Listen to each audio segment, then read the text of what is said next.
Attorney, nag-file po ako ng divorce abroad sa aking asawang foreigner at nag-grant ng divorce. Merit pa rin po ba ang status ko pag uwi ko ng Pilipinas? Hindi na, bagamat wala pang diborsyo sa Pilipinas, sa inilabas na desisyon ng Korte Suprema sa Manalos versus Philippines, walang pinagkaiba kung ang asawang foreigner o ang kanyang partner ang nagpetisyon para sa divorce. Ang magiging kahihinatnan pa rin ng kaso ay ang paghihiwalay nilang dalawa. Kaya naman kung matapos at maging matagumpay ang iyong diborsyo sa ibang bansa, kikinalanan ito sa Pilipinas bilang iyong civil status. Kaya't bago maksyon, lagi mong pag-isipan ito si Attorney Tonyman, handa magbigay ng legal advice para sa inyong katanungan. Attorney, what if kasal po at almost a decade ng hiwalay at no communication, automatic ba na nahiwalay na sa batas? Alam mo, ang kasal forever yan hanggang sa mapawalang visa.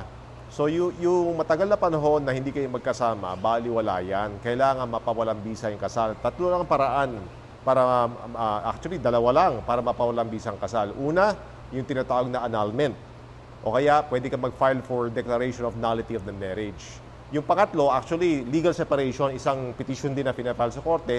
Ang pinahihintulutan lang yan, ay pwede yung pinahihintulutan kayo maghiwalay, ihiwalay yung property nyo, pag-uusapan nyo yung sustento sa bata at custody ng bata, pero kasal pa rin kayo sa legal separation. So, para sagutin ang tanong mo, yung matagal kayo hindi magkasama, hindi mahihinog yan sa, hindi kikilalanin ng batas. Sa mata ng batas, kasal pa rin kayo. Attorney, is it possible na i-process sa Florida, USA ng foreigner husband ko yung divorce namin kahit wala akong pinirmahan o pinapasang documents?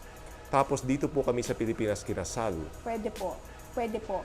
Kasi yung foreigner husband ninyo, ang namamayanig na batas sa kanya ay yung batas kung saan siya citizen, di ba? So, pwede siyang kumuha ng divorce doon kahit na kinasal kayo dito sa Philippines. So, susunod lang sila kung ano yung patakaran o proseso ng pagkuha ng divorce doon.